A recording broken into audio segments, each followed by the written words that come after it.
I was sitting at the kitchen table on a Tuesday morning, drinking my coffee and reading the news on my tablet when my daughter-in-law walked in, looked at me like I was a piece of furniture she hadn't gotten around to throwing out yet, and unplugged the coffee maker mid-brew.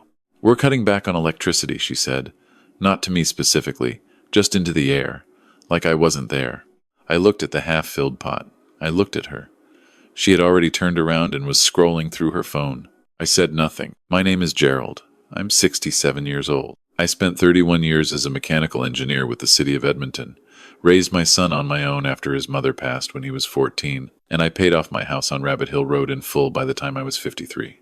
I say this not to brag. I say it so you understand what kind of man I am. I am not a man who makes noise. I am not a man who argues over small things. But I am also not a man who forgets what is his. My son's name is Matthew. He is 41. He works in commercial real estate, or he used to. When he and his wife, Renata, asked if they could move in with me last spring, he told me it was temporary. 6 months, maybe 8. They were selling their condo in Calgary and needed a place to land while they sorted out their next steps. I said yes without hesitation. "He is my son. This is what you do." Renata was polite in the beginning, quiet even. She kept to herself, cooked occasionally, thanked me when I made dinner.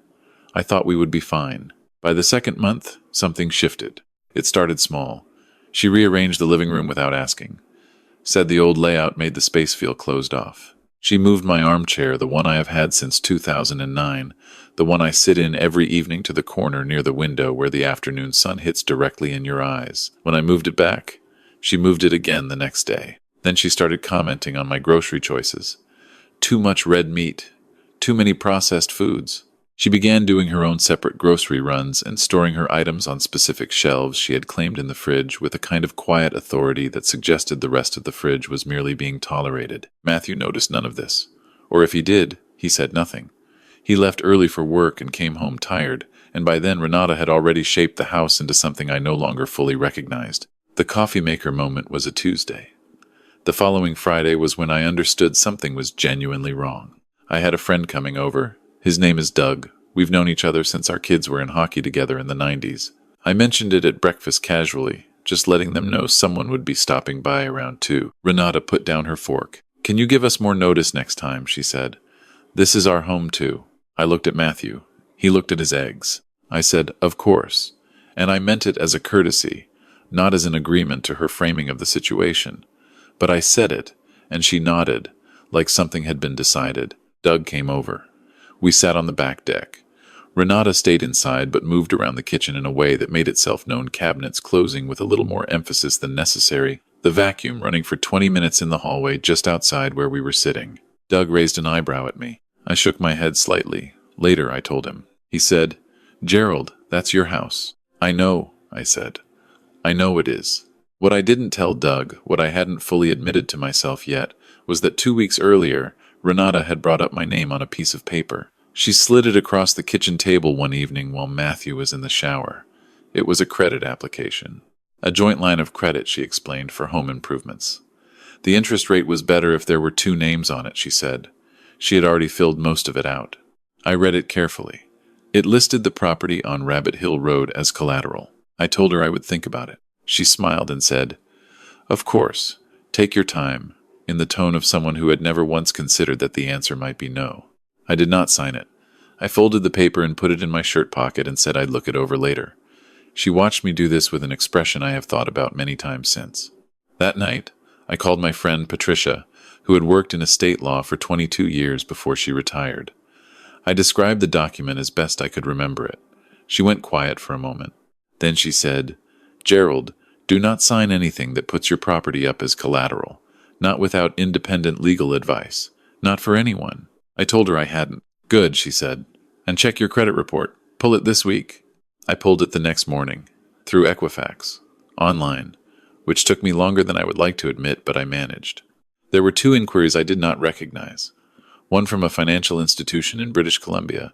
One from a credit card company I had never heard of. Both within the past 6 weeks. Both during the period Renata and Matthew had been living in my house. I sat with that for a long time. I did not confront anyone. I did not raise my voice. I opened a notebook, a plain one, the kind you get at Staples, and I started writing things down. Dates. What was said. What I observed. What the credit report showed. Then I called Patricia back. She gave me the name of a lawyer, a real estate and fraud specialist, a woman named Claire who practiced out of a firm on Jasper Avenue. I made an appointment for the following Wednesday, drove myself downtown, and sat across from her for 90 minutes. Claire was thorough and direct. She explained what the unauthorized credit inquiries could mean. She explained my rights as the sole title holder of the property. She explained what steps I could take and what steps I should take first, and in what order. I drove home feeling something I hadn't felt in weeks. Clear. That same evening, Matthew and Renata were in the living room watching television. I sat down at the kitchen table with my laptop and began the process Claire had outlined. I changed the passwords on my online banking. I placed a fraud alert on my credit file. I drafted a letter. Claire had helped me with the language formally, noting that no credit instruments were to be opened or altered in connection with my property without my signed authorization, witnessed and notarized. Renata came into the kitchen for a glass of water. She glanced at my screen.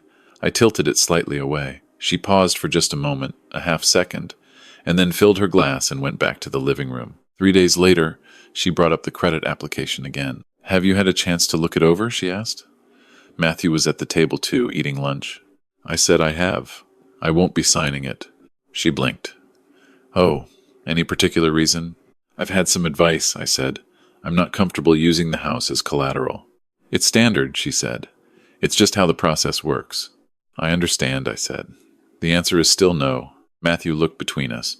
He started to say something. I saw it in his face. The old habit of smoothing things over, but Renata spoke first. "Well," she said, "it would have benefited everyone in this house." I looked at her. "It's my house," I said. Quietly, clearly, without anger. She stood up and left the room. Matthew stayed at the table. He didn't look at me right away. Then he said, "Dad, she didn't mean it like—" "I know you want to make this okay," I said, "but I need you to hear what I'm about to say." I told him about the credit inquiries. I told him I had spoken to a lawyer. I did not accuse. I laid out what I had found and what I had been advised, and I watched my son's face as the information landed. He was quiet for a long time. "There has to be an explanation," he finally said. "I hope there is," I said. "I'd like to hear it." He went upstairs. I heard them talking, not the words, just the rhythm of it. Her voice was measured and careful. His was lower. It went on for 20 minutes. He came back downstairs alone. He sat across from me. "She says she made an inquiry on your behalf to look into options," he said. "She was trying to help." "Without telling me," I said. "She was going to bring it to you. She says she was gathering information." I nodded slowly. "Matthew, they accessed my credit file, twice, from 2 different institutions. Without my knowledge or consent, that is not gathering information. Under the law, that is unauthorized." He rubbed his face. "Dad." "I'm not angry," I said. "I want to be very clear about that. I love you. I want you here. But I need this to stop." What I did not tell Matthew, not yet, was what Claire had also told me, that the inquiry from the institution in British Columbia had been traced, through the lender's own records, to a pre-application in Renata's name, a joint mortgage application on a property in Kelowna, a property that listed me as a co-signer, a property I had never heard of, and had certainly never agreed to co-sign. Claire had filed a report with the Financial Consumer Agency of Canada on my behalf. She had also been in contact with a fraud investigator, a man named Raymond, who worked out of an Edmonton office. He had been building a file. I did not know exactly when Raymond would come. Claire had told me the process takes time. I went about my days. I made my coffee. I had bought myself a small single-serve machine and kept it in my bedroom now, which tells you something about how things had gotten. I walked the neighborhood in the mornings. I called Doug. I read. I waited. It was a Thursday morning just after 9. Matthew had already left for a showing. I was in the backyard pulling up the last of the garden stakes before the ground froze for winter. I heard the doorbell ring. I heard Renata answer it.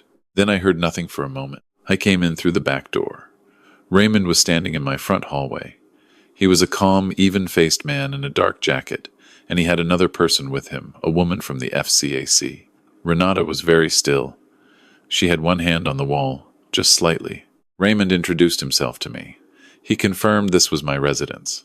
He had documents with him. He explained, very professionally and without any drama whatsoever, that there was an ongoing review of unauthorized credit file access and a fraudulent co-signer application linked to this address, and that he had some questions. He asked Renata if she would like to speak with them here or arrange another time. She said, very quietly, "I'll need to call someone." "Of course," Raymond said.